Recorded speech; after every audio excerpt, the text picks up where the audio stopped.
सत श्री अकाल। ऑनियर देख रहे हो तुसी ते मैं हाँ रमन तूर। आज़ादी दिवस कल भारत दे वल्लों मनाया जाऊगा। 15 अगस्त नूं आज़ादी दिहाड़े दे तौर ते लोग जिहड़े आ मनाउंदे आ खुशियां, पर इस वेले प्राइम मिनिस्टर जिहड़े हैगे आ ओह अपना एक खास सुनेहा जिहड़ा देशवासियों के नाम करदे आ। अज उन्होंने ट्वीट करके उस वेले एक सुनेहा जिहड़ा देशवासियों के नज़र किया जदों पाकिस्तान अपना 75वां आज़ादी दिहाड़ा मना रहा है। हैशटैग उन्होंने एक पाया अपने ट्वीट तो पहला, उहदे ते लिखिया कि पार्टीशन हॉरर रिमैंबरेंस डे। इसनूं एक वंड की दर्दनाक याद के तौर पर मनाउण दे संकेत दिंदियां होइयां उन्होंने अपने ट्वीट के मूहरे यह हैशटैग दिता।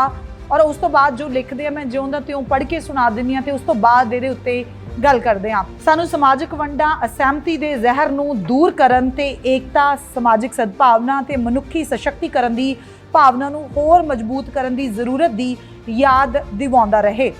वंड के दुखों नूं प्राइम मिनिस्टर कहते हैं कि कदे भुलाया नहीं जा सकता। साडियां लखां भैणां ते भरा बेघर हो गए ते बहुत सारे मूर्ख नफरत अते हिंसा करके अपनियां जानां गवा बैठे।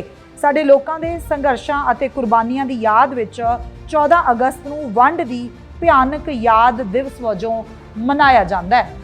तुहानूं दस दईए कि पाकिस्तान हमेशा अपना स्वतंत्रता दिवस भारत तो एक दिन पहला यानी कि 14 अगस्त नूं मनाउंदा है। ते इस वक्त प्राइम मिनिस्टर मोदी ने ਇਹਦੇ ਉੱਤੇ खास ਜਿਹੜਾ ट्वीट किया और इन्हां चीज़ों का जिक्र किया कि इस दिन नूं असीं एक वंड की दर्दनाक याद के वजों जिहड़ी याद कर सकते हैं या इस तरीके दे नाल मनावांगे। और इहदे विच उन्होंने एक भावपूरक जिहड़ा सुनेहा दिता है कि बहुत सारे मूर्ख जिहड़े नफरत ते हिंसा दे विच करके अपनियां जानां गवा बैठे ते साडियां लखां भैणां ते भरा बेघर हो गए। बिना शक उन्होंने इस सुनेहे के उत्ते गौर करनी बनती आ, खास तौर पर उदों जदों इस सुनेहे के उत्ते थोड़ा जिहा क्वेश्चन मार्क खड़ा हुंदा है कि बहुत सारे मूर्ख नफरत ते हिंसा करके अपनियां जानां गवा बैठे।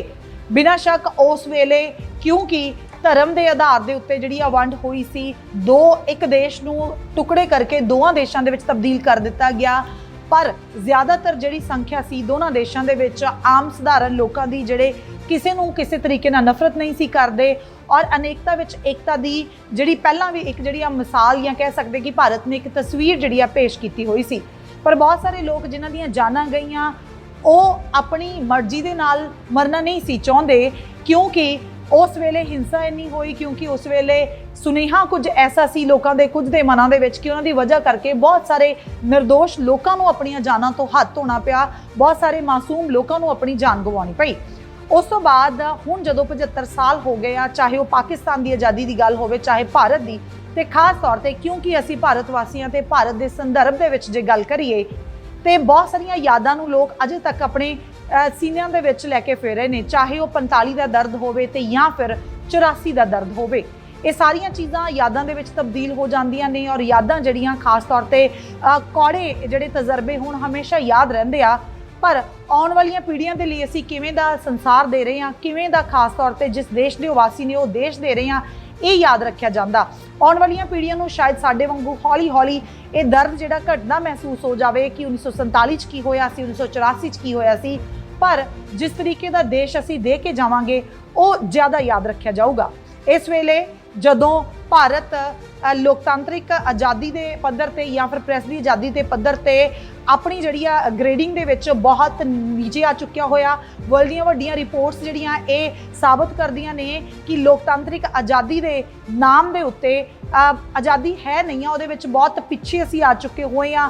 उदों जदों मोदी साहब साडे प्रधानमंत्री ने और प्रैस की आज़ादी के उत्ते बहुत सारे वार होए, उदों जदों मोदी साहब साडे प्रधानमंत्री सन और खास तौर पर किसानी अंदोलन जिहड़ा कह सकते हैं कि संसार के सब तो वड्डे अंदोलन दे विच शुमार हो चुकिया। ते अज किसानां नूं दिल्ली की धरती ते बैठिਆਂ नूं तकरीबन 9 महीने हो चुके ने, 600 तो वध जानां जा चुकियां ने। ते इस समय ये चीज़ां नूं याद रखा जाऊगा कि आज़ादी के 75 साल पूरे होने तो बाद भी देश की जनता जो कहती सी वो ना सुन के ਖਾਸ ਤੌਰ ਤੇ ਉਦੋਂ ਕਾਨੂੰਨ ਪਾਸ ਕੀਤੇ ਜਾਂਦੇ ਆ ਜਦੋਂ ਮਹਾਮਾਰੀ ਛਾਈ ਹੋਈ ਸੀ ਪੂਰੇ ਸੰਸਾਰ ਦੇ ਵਿੱਚ, ਜਿੱਥੇ ਭਿਆਨਕ ਮੰਜ਼ਰ ਦੇਖਣ ਨੂੰ ਮਿਲ ਰਿਹਾ ਸੀ। ਭਾਰਤ ਦੇ ਵਿੱਚ ਵੀ ਮੰਜ਼ਰ ਦੇਖਣ ਨੂੰ ਮਿਲ ਰਿਹਾ ਸੀ। ਖਾਸ ਤੌਰ ਤੇ ਮੈਡੀਕਲ ਸਹੂਲਤਾਂ ਦੇ ਮਾਮਲੇ ਦੇ ਵਿੱਚ ਭਾਰਤ ਉਸ ਹੱਦ ਤੱਕ ਮਜ਼ਬੂਤ ਨਹੀਂ ਸੀ ਜਿਸ ਤਰੀਕੇ ਦੇ ਨਾਲ ਭਾਰਤ ਦੇ ਵਿੱਚ ਹਾਲਾਤ ਦੇਖੇ ਗਏ ਆ। ਸੋ ਇਹਨਾਂ ਸਾਰੀਆਂ ਚੀਜ਼ਾਂ ਨੂੰ ਆਉਣ ਵਾਲੀ ਪੀੜ੍ਹੀ ਯਾਦ ਰੱਖੂਗੀ ਕਿ 1947 ਦੇ ਵਿੱਚ ਕੀ ਹੋਇਆ ਸੀ। ਇਹ ਚੀਜ਼ਾਂ ਸ਼ਾਇਦ ਆਉਣ ਵਾਲੀ ਪੀੜ੍ਹੀ ਦੇ ਦਿਮਾਗ ਤੋਂ ਕੁਝ ਧੁੰਦਲੀਆਂ ਹੋ ਜਾਣ, ਪਰ ਉਸ ਤੋਂ ਬਾਅਦ ਆਜ਼ਾਦੀ ਦੇ 75 ਸਾਲ ਗੁਜ਼ਰ ਜਾਣ ਤੋਂ ਬਾਅਦ ਵੀ ਭਾਰਤ ਦੇਸ਼ ਦੇ ਵਿੱਚ ਕਿਸ ਤਰੀਕੇ ਦੀ ਸਰਕਾਰ ਸੀ ਔਰ ਕਿਸ ਤਰੀਕੇ ਦੇ ਨਾਲ ਆਮ ਲੋਕਾਂ ਨੂੰ ਨਿਪੀੜਿਆ ਗਿਆ, ਕਿਸ ਤਰੀਕੇ ਨਾਲ ਆਮ ਲੋਕਾਂ ਦੇ ਹੱਕਾਂ ਦੀ ਅਣਦੇਖੀ ਕੀਤੀ ਗਈ ਤੇ ਕਿਸ ਤਰੀਕੇ ਦੇ ਨਾਲ ਭਾਰਤ ਦੇ ਜੈ ਜਵਾਨ ਤੇ ਜੈ ਕਿਸਾਨ ਦੇ ਨਾਅਰੇ ਨੂੰ ਪੂਰਾ ਕਰਨ ਵਾਲੇ ਕਿਸਾਨ 9 ਮਹੀਨੇ ਤੱਕ ਸੜਕਾਂ ਦੇ ਉੱਤੇ ਬੈਠੇ ਰਹੇ ਤੇ ਉਹਨਾਂ ਦੀ ਅਣਦੇਖੀ ਕੀਤੀ ਗਈ। ਇੱਥੋਂ ਤੱਕ ਕਿ ਸੈਸ਼ਨ ਦੇ ਵਿੱਚ ਹੋਰ ਕੋਈ ਵੀ ਕਾਰਵਾਈ ਨਾ ਚੱਲੇ, ਇਹ ਤੱਕ ਕਬੂਲ ਕਰ ਲਿਆ ਗਿਆ, ਪਰ ਕਿਸਾਨਾਂ ਦੇ ਮੁੱਦੇ ਉੱਤੇ ਖੁੱਲ੍ਹੀ ਚਰਚਾ ਕਰਨ ਤੋਂ ਇਨਕਾਰ ਕੀਤਾ ਗਿਆ। ਸੋ ਇਹ ਸਾਰੀਆਂ ਚੀਜ਼ਾਂ ਵੀ ਯਾਦ ਰੱਖੀਆਂ ਜਾਣਗੀਆਂ। ਹਾਲ ਦੀ ਘੜੀ ਅੱਜ ਜਿਹੜਾ ਪ੍ਰਧਾਨ ਮੰਤਰੀ ਸਾਹਿਬ ਨੇ ਟਵੀਟ ਕੀਤਾ ਹੈ ਔਰ ਕਿਹਾ ਹੈ ਕਿ ਭਾਰਤ ਦੀ ਜਿਹੜੀ ਵੰਡ ਦੇ ਦਰਦਨਾਕ ਦਿਨ ਦੇ ਵਜੋਂ ਅਸੀਂ ਇਹਨੂੰ ਮਨਾਵਾਂਗੇ ਔਰ ਪਾਕਿਸਤਾਨ ਜਿਹੜਾ ਅੱਜ ਆਪਣਾ ਸੁਤੰਤਰਤਾ ਦਿਵਸ ਮਨਾ ਰਿਹਾ ਹੈ। ਇਸ ਤਰ੍ਹਾਂ ਦੀਆਂ ਹੋਰ ਅਪਡੇਟਸ ਦੇ ਲਈ ਜੁੜੇ ਰਹੋ ਔਨ ਏਅਰ ਦੇ ਨਾਲ। ਫਿਲਹਾਲ ਦਿਓ ਇਜਾਜ਼ਤ। ਸ਼ੁਕਰੀਆ।